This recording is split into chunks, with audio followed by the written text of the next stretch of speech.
This week, we travel into a tome that takes us into galactic conflicts and planetary battles inside towering armored suits with MechWarrior.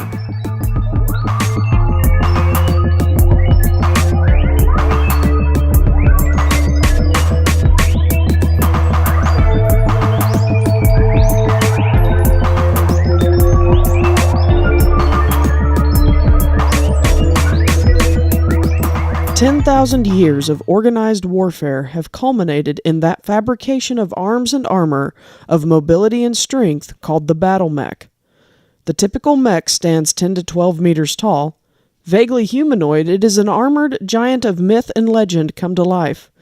The lightest weigh 20 tons, the heaviest 75 tons or more. Even the smallest mech bristles with lasers, particle cannons, long and short-range missile launchers, autocannon, or machine guns, which make it striding, thundering death for any unarmored army silly enough to stand and fight. Well, howdy, and hello. That's the most southern thing that I say, if I ever say it, is howdy. Howdy. It is. You come down here, you're going to learn that word. Well, my dad used to use it a lot, so my dad is a cowboy at heart. Was he joking around when he did it, or was he, like, serious, or? No, he'd just say it. Oh, okay. Well, we're not really talking about cowboys today, though, or? No, we're talking about the exact opposite. Well, I mean, you might call him a cowboy of a type, but no, we're talking about battle mech pilots. Oh, yeah. We are today talking about MechWarrior. Yes, MechWarrior. Which? Not the video games. No. The old RPG. And it's kind of weird because they're all tied together because of the BattleTech, umbrella. The universe. I'm kind of excited about this property because this is maybe next to, the old Greyhawk game from Gary Gygax. This might be either my first or second RPG that I ever personally owned. Oh my goodness. I was thinking about that and I was like, this might be the one that I own because Dungeons & Dragons did not come to the house with my parents. Right. That was something I could play other places. Greyhawk didn't sound so menacing, but Dungeons & Dragons was not allowed. Yeah.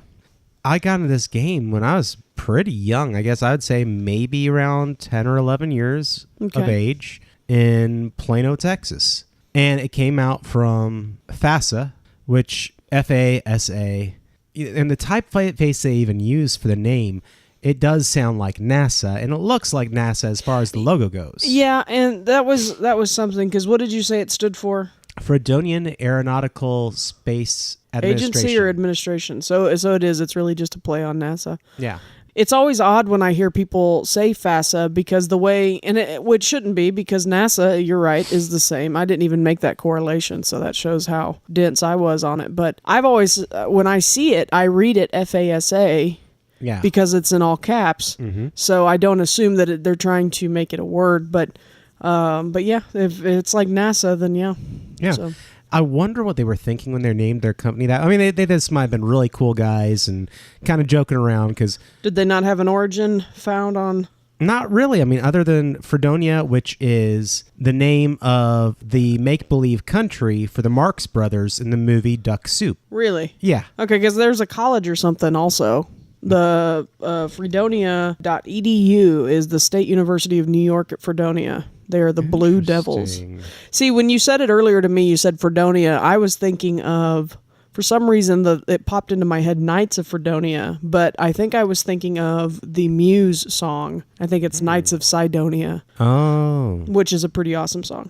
Yeah, no, I don't know. But that was the origin story that I found, was that it was related to the Marx Brothers. That's the only origin that you could find? I think that's the only origin I could find. And when I look back, and we're probably going to talk about FASA a few times on this show, because there are several franchises that started there, big franchises. I mean, BattleTech is a big franchise. Mm-hmm. Shadowrun started there. That's a big franchise. Earth Dawn started there. That's a pretty good franchise. It hasn't gone away. It's still around. And there are a couple others that a few of our listeners have recommended, and their origins date back to FASA. Mm-hmm. So, I mean, it's a company that, it's kind of weird. The original company is no longer around. It made games from the 80s till the 2000s, And then the name came back, and there's another company out there now called FASA Games. It's not just called FASA Interactive or anything like that. It's actually called FASA Games, and they were launched in the last decade. Oh, but they're not associated? They are associated. They have all these. I thought it was like a plans. descendant. It's one of those things where I'm wondering if we are almost. Are they not doing Traveler? Didn't they do Traveler?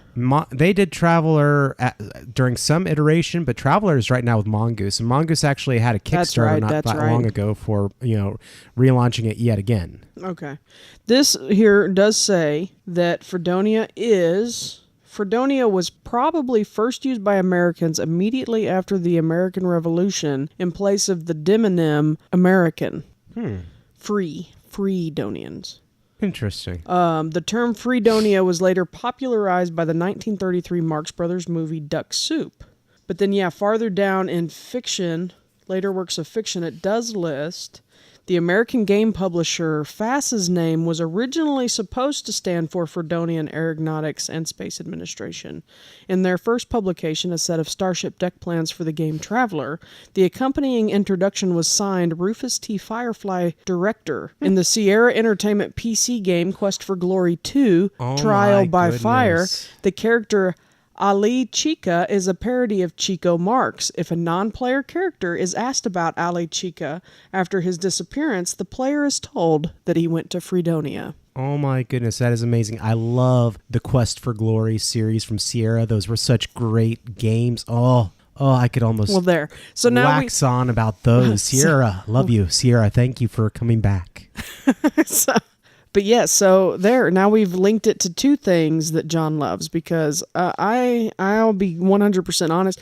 I knew nothing about BattleTech until I didn't even know it existed until I married or met John. And him and our housemate Sam constantly, if it comes up, they will talk about Robotech, and they'll talk about BattleTech, and they'll talk about all this stuff that they love about these mech pilots and these mech warriors, and I just nod and smile and. Well, it's a big part of our childhood, and I think that because of FASA and how a lot of us grew up with gaming, I wonder if we are still the core audience for this, as far as the role-playing games and tabletop game goes. But MechWarrior launched in 1986. It was a role-playing game based off of BattleTech, which was 1984. And was a board game. Yeah. Well, it's considered a board game. It's considered a board game because it came in a box. It had maps. It was not a tabletop, use a measuring tape, move your characters across the board like a war game. It was actually like, here's spaces your characters move to. So I think that's the distinction that was made. I would still largely consider BattleTech in of itself to be a war game, even though you're not moving tons of armies around. But that's just me, That's an interesting, because when I think of wargaming, I think of hordes. Yeah. Just hordes and armies of figurines. Yep. And when I was a kid, I actually had this dream, just tossing this out there. My dad and I made train sets. We made train dioramas and everything else. And I always wanted to take a hexagonal map and make a train map for BattleTech, where it would have the train running through it, but it would have the hexagons so that the battle mechs could move around it. Yeah. That tells you how much this game meant to me. Yeah. Growing up. Yeah. Well, it's interesting because I'm looking here at some of our pop culture and political headlines that were going on in 1986, and we have the serious ones. I'll get to the one that made me kind of chuckle, because this is the closest thing to battle mechs that I ever. But looking at it, I remember it's a connection that my brain makes. But we have here the Iran-Contra affair. We have Desmond Tutu becomes the first black Anglican bishop. The Challenger tragedy in early 1986 when the space shuttle carrying Krista McAuliffe, essentially exploded. NASA and FASA, big things in that year. First Hispanic astronaut launched into space on the space shuttle Columbia. New Kids on the Block debuted, as well as Master of Puppets by Metallica and Two Live Crew debuted their first album. But it was also the year of Top Gun, Ferris Bueller's Day Off, Labyrinth, Highlander, and Aliens. which includes my BA battle mech moment when Ripley is in that the loader. cargo loader. And yeah, I know it's not a battle mech, but man, Might as well be. she uses that machine to what is her line? I don't even know if I can say it because we're PG-13, but that's my favorite line. Yeah, to get away from her, you be. Yeah, you be. And it's other trivia. I'm pretty sure that's the exact line that Molly Weasley says in Harry Potter and the Deathly Hallows when she zaps Beatrix Lestrange because she's trying to Avada Kedavra Ginny.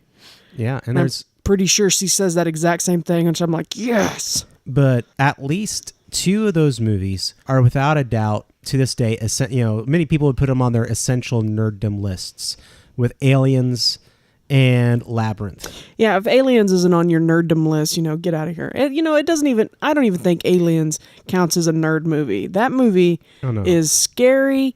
It's great. I love Aliens. It's the reason I hate spiders. Facehuggers, but anyhow. Yeah. But so 86, I was 2.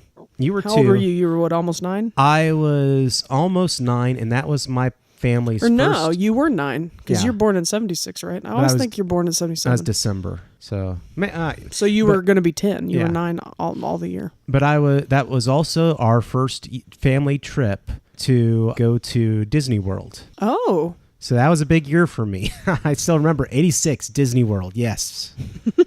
I was not traveling yet. Traveling to school or to preschool. But so. But give an idea of when this game came out. And I wonder if people, because like Ferris Bueller was a huge part of my life. I wonder if people think Ferris Bueller and really date this game. See, 86, I had no idea that for some reason it doesn't feel like Ferris Bueller's Day Off came out in 86, nor does it feel like Top Gun came out in 86. I'm not a Top Gun fan. I think they're making a sequel. Did it take them 30 years to make a sequel? I don't know. I wouldn't doubt it, but I actually like that movie, but at the same time, it is seriously a bro movie. No, I don't consider Top Gun a bro movie. Oh I feel like Top Gun has become Goose and Tom Cruise moments. The interaction and discussions between Val Kilmer and Tom Cruise. This has nothing to do with... You could be my wingman anytime. No. Battle you mechs. Mine. But I think it's become a chick flick. Really? I think Top Gun is laughable by bros today. Really? I think they look at it and they're like, how corny is this? There's nothing cool about this. But I don't know. Correct me if I'm wrong, listeners, but no. We can agree to disagree on that one. It's not political. Yeah. But so 86, and it did come out of the 1984 BattleTech. This is a huge franchise. I mean, this is 30, 40 year franchise with products out the wazoo. I mean, yeah, that's one thing that I did notice when I was kind of doing some cursory research was it's everywhere. And I didn't realize that the MechWarrior video games were also associated and that the MechCore place was actually supposed to be in the same universe or whatever. But it's years, bigger than I anticipated. Dave & Buster's for years used to have mech pods where you could go and pilot the mechs at their Dave & Buster's locations. That was part of their shtick when they were first around. I don't think they do it anymore, but I don't think we saw any mech pods when we were there. Yeah. But we do have here in Houston. We have a MechCore location where we can go, and they actually go to all the cons or a lot of cons. They do, and they bring their pods with them, and people love it. And who can blame them? I mean, it's great. Yeah. MechWarrior, coming out from FASA. I think it was 3 games that came out from FASA. The first 3 RPG books were released by FASA. So you had the MechWarrior BattleTech role-playing game, first edition, came out in 86. Yeah. The second edition came out in 91. Second edition was in 91. Which you have... Yes. You have materials for the original 1991 box. Yeah, that's the box set that I have.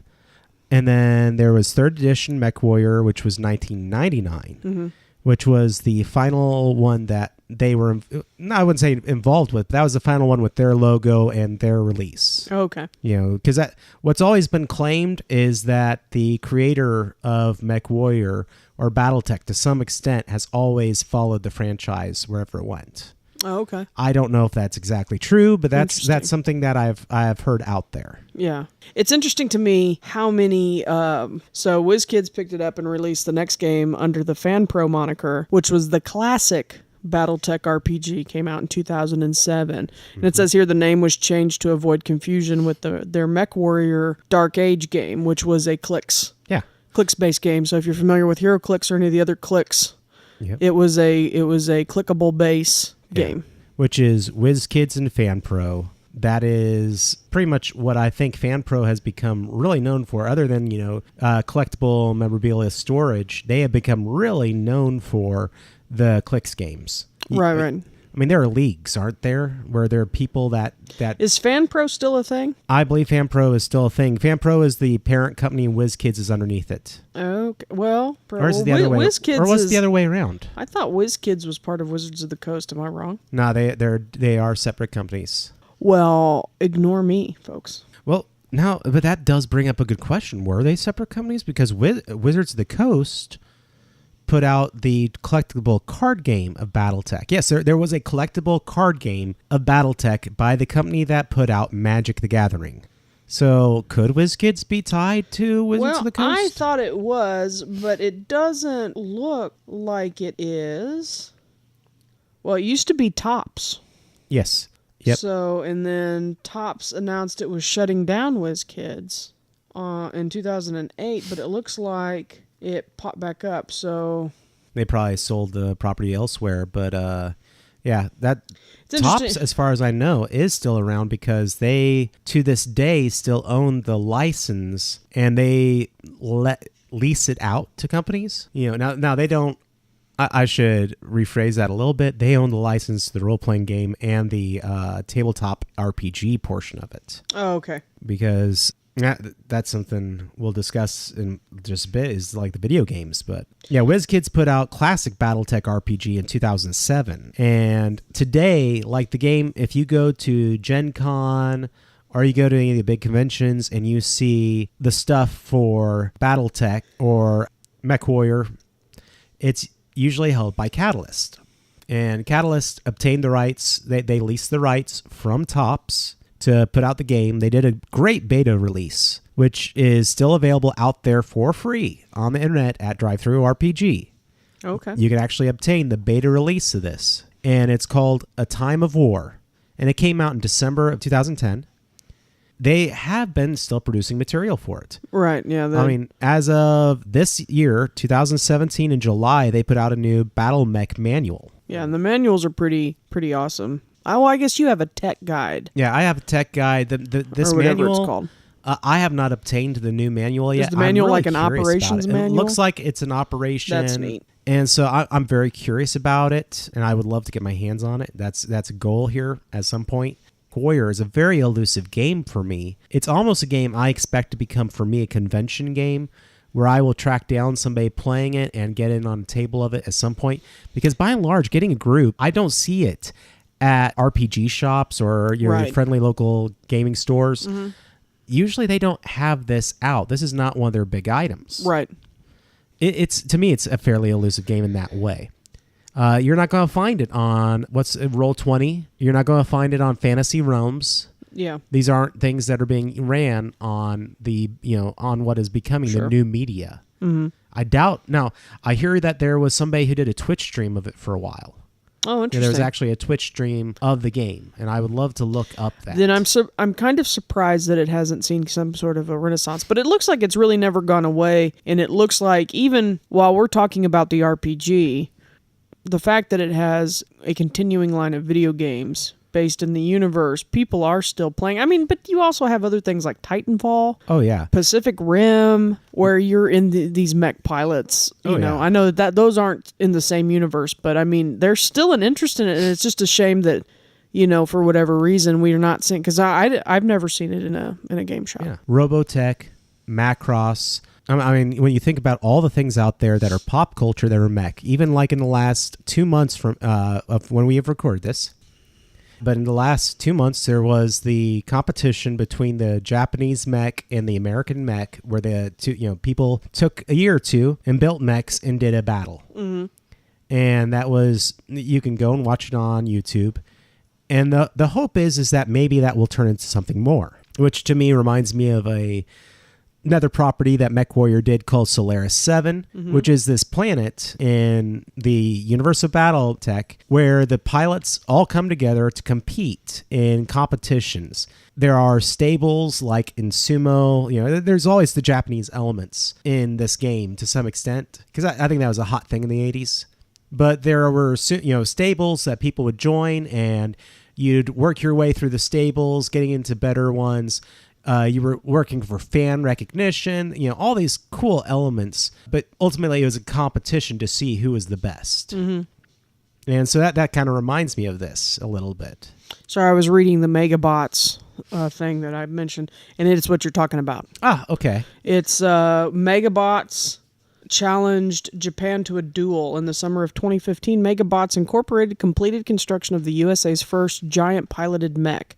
The Mark II Megabot is a 15-foot-tall, 12,000-pound robot capable of hurling 3-pound projectiles at speeds of over 130 miles per hour. Upon completion of the Mark II, Megabots challenged the only other known giant piloted robot in the world to a duel, a 9,000-pound robot known as Kuritas, created by a group in Japan known as Suidobashi Heavy Industries.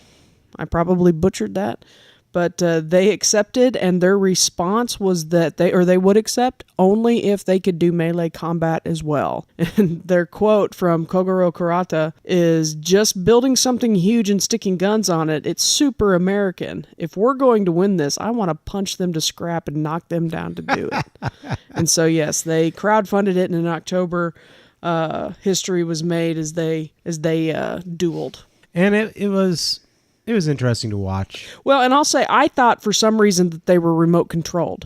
Yeah, I didn't think somebody was actually in them. They were piloted, and they did put out a poll after the show to ask, should they go ahead and make them non-piloted, or is it better to have them piloted?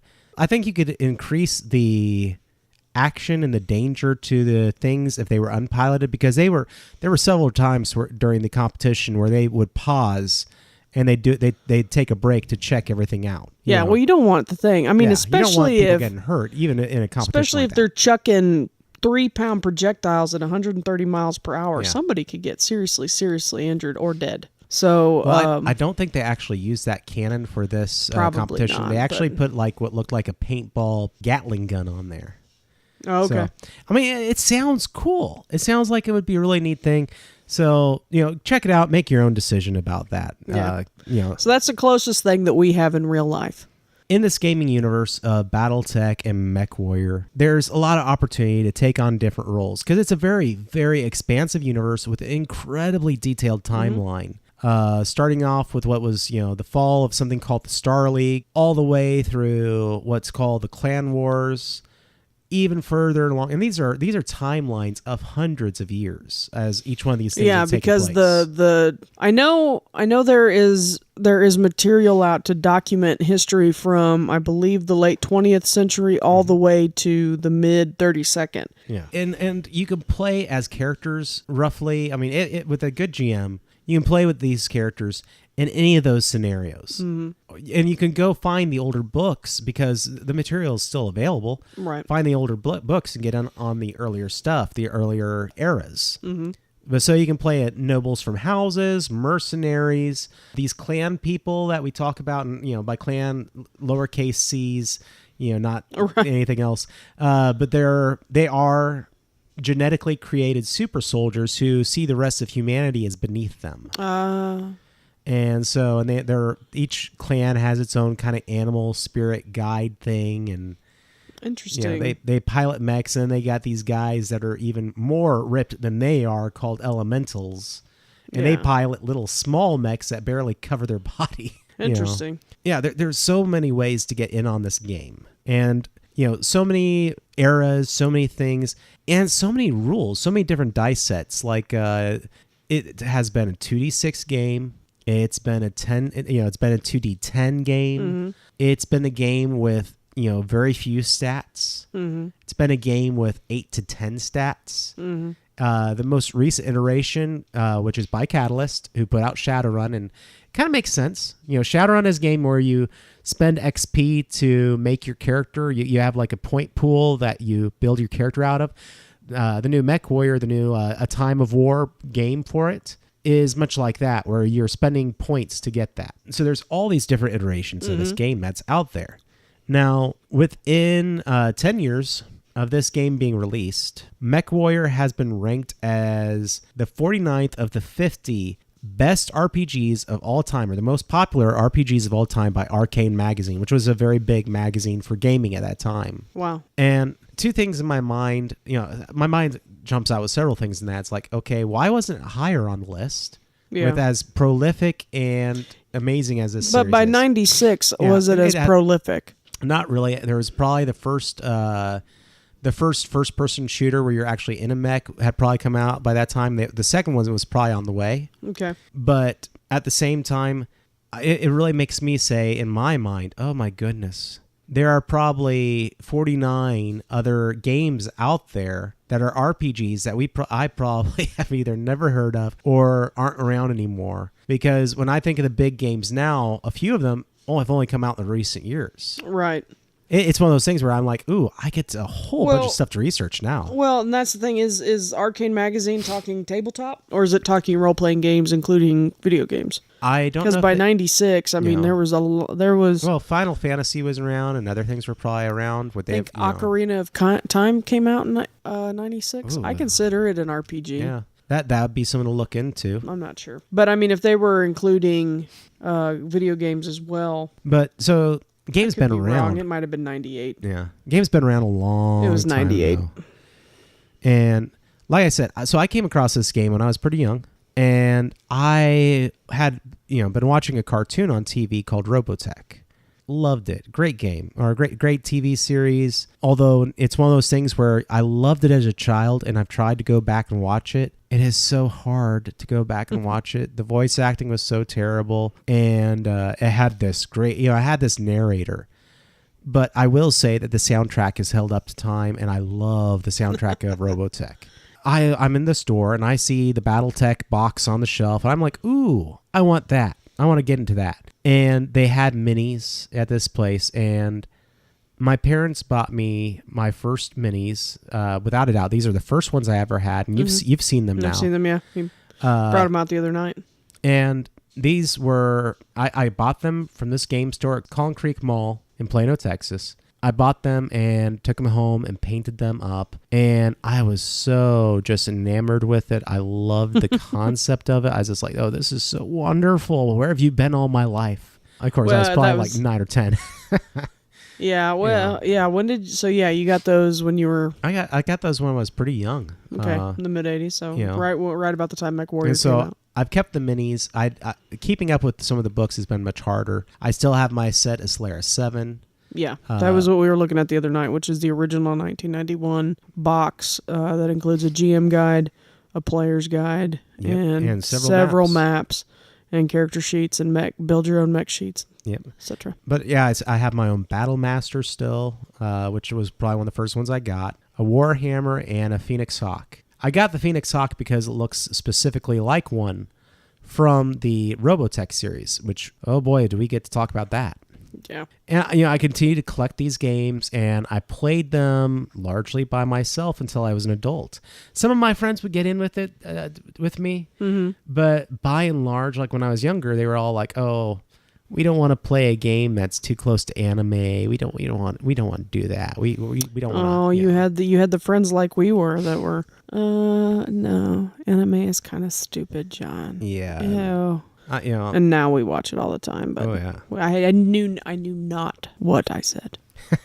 But in order to really play the game and have the opportunity to do this stuff, I got into the computer games, specifically Crescent Hawk's Inception and Crescent Hawk's Revenge, which came out by Infocom, which is the same company that made Zork and Planetfall. And, this is afterwards. These were not text-based games. These were actually graphic games. And then eventually I got into sharing the same moniker, the MechWarrior series, which was out on computer. Right. 1 and 2 were amazing games. MechWarrior 1, I actually got to play at my uncle's house. I fell in love with it, and my parents bought me a copy. And I loved all those simulator games. They were as close to a first-person shooter for me as I could get. Mm-hmm. So MechWarrior, TIE Fighter, X-Wing, all those those piloting simulator games I loved. Dad is always a flight simulator guy. As far as fighting games, I mean, he likes a lot of historical flight simulators. Yeah. But we also had Star Trek X-Wing. Oh, yeah. The video game. Star Wars X-Wing, yeah. Yeah, I'm sorry. Yeah, Star Wars X-Wing. And we also had a game called Free Space, which we really enjoyed. Yes. Great simulator game. I think there was some space stations you got to go to in that game I loved. Yeah, I don't remember anymore, but man, we loved that game. But MechWarrior 3 through 5, as the computer games were put out by Microsoft, It's been a long time since we've really seen one of those style games. Now Microsoft has been putting out Mech Assault, and they put it out for Xbox, and there was a Mech Assault 1 and 2, and those have been pretty popular games. Yeah. Now, when I finally got into a college-based town and I found people my own age who remember these games, finally I found some people like Sam who was willing to sit down and play these with me. Right. And we got a couple skirmishes in, and we've played a couple times, but it largely, like I've said, remains an elusive game to get into. I just discovered that Free Space, the one that my dad and I played, is on sale during the Steam Autumn Sale for $5. I My can dad guess what might you're going to be getting. My dad, I don't have a joystick. You don't have to have one. Yeah. Oh. Yeah, you do. Don't come at me. You have a joypad. Don't come at me. No, I don't. Don't you have the pad? The what do you call it? The joystick. Oh, you're for just talking an about the Xbox, joystick. No. It doesn't do it for you. It's not the same. Don't come at me talking about playing a flight simulator without a freaking joystick, plebe. Sorry, go on. Nah. I'm just going to have to text my dad. But no, so we've got this game, MechWarrior, and why isn't it as big? And there's all kinds of crazy stuff that has happened to this game. I mean, it's huge. It's been it's been what they call the board game. Mm-hmm. It's been a role-playing game. It's been a collectible card game. It's been a Heroes Clicks clone kind of simulator game. It's been a computer real-time strategy game. It's been a first-person simulator shooter, and it's even been a cartoon. They did have a cartoon TV series of this, and I mean, so it's a huge series. Yeah. But at the same time, it's had a lot of stumbles that has kind of probably slowed its momentum to where it's not the huge franchise that is like out there like D&D is. Right. And the first one that comes up is, we mentioned X-Wing and we mentioned TIE Fighter. So the original series of this game was called Battle Droids, and they were served a lawsuit by LucasArts to force them to change the name because the droids portion. That still just makes me, I guess I've never really thought about it, but the fact that Androids is yeah. I don't know, that it always just seems a little silly that they've trademarked just droid, but these are not the droids you're looking for. So you would know better than I would at this point. The droids in the Clone Wars, were there any of them ever called battle droids? Like the destroyers and the battle droids are the battle droids. Well, I don't know about in the original trilogy. No, but in the current trilogy, in the current series and everything. So battle droids is. I'm pretty sure the B2 battle droid is the Roger. It's entered into popular lexicon then. So only recently. I believe they're called battle droids. Isn't that something to think about? But so LucasArts did that, and at the same time, LucasArts they have been very supportive of the fan community by and large, and they allow us a lot of freedom to do weird things, and express ourselves through Star Wars. So another company coming along and possibly reaping a financial benefit to some extent. That's why they did this. Yeah. So, but even before then, or not, not before then, but after then, there were lawsuits over, several of them have been filed over the decades for the obvious similarities to Harmony Gold's Robotech and other animes. Right. And this is specifically one of the mechs I've got a mini of, which is the Warhammer, and several others. In fact, I was actually going and looking this up. I wanted to go ahead and show you some pictures really quick. Okay. This is one of the mechs, and you can see the logos all over it for Robotech. It has the pictures of their military. Okay. Yeah. So this is it. That's in Robotech. Okay. Now, here is a mini. This is the mini from BattleTech. Oh, yeah. It looks almost identical. And, the weapons are in the same position. Missile launchers on the side, everything else, the feet, the arms, the cockpit even, everything looks the same. Next to it, you'll see another mech. And this one is a Phoenix Hawk. So now, this might not look familiar, but this is the Veritech fighter from Robotech. Yep. This is the Phoenix Hawk from the original BattleTech games. Okay. So you can see incredible amounts of similarities. The guns, the jet, the Veritech fighter was a jet that turned into a fighting robot, and had and there were stages in between. But it would have a gun, and it had a head for a little antenna coming out of it. So does the Phoenix Hawk. Okay. I think it was called the Phoenix Hawk LAM, and that was it was a jet that turned into a robot that could fight. Yeah. Because Transformers are awesome. And that was never one of the, Transformers never got in on this transforming robot lawsuit happy stuff. Yeah, because they might have predated it. So, but at the same time, transforming robots has become a huge part of Japanese culture. I mean, how many animes back then and today still do that? Yeah. I guess now that I'm thinking about it, the mech pilots that I knew growing up were the Zords and the Power Rangers. Yep. Oh, yeah. And Voltron, obviously. All these things. But so, over the years, there have been a series of lawsuits dealing with this stuff, the artwork specifically. And the way that the companies got around the lawsuits, the basically cease and desist orders and everything else, was that they stopped using the pictures. Yeah. So the pictures were still in the earlier guides, which were still out there in mass market production. Or at least they were out on bookshelves. You could still go to a bookstore and find them. But in the newer material coming out, they had dropped it. But they still used the names, and they still described them. And so even though it was no longer violating copyright, they were still referring to it. And so they called this the unseen restriction. Right. And so, 20 years of this, of basically unseen images to describe this stuff.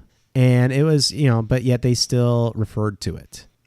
Now, when Catalyst got a hold of this game in 2009, they contacted me, these companies, and went through huge negotiations so that they could get the rights to the what had been previously the unseen images. Yeah. This unseen restriction. And most of them they got a hold of. I understand there are a couple still out there that, a couple things that held on to them, or they were just not able to get a hold of. But even then, I think that it was because the companies had gone under or, out of business or whatever. And I don't know if Catalyst used them anyways or just dropped them altogether. But it's just this amazing thing of just the fandom and the, fandoms not liking each other, because Robotech is also a game out there by Palladium. Oh, okay.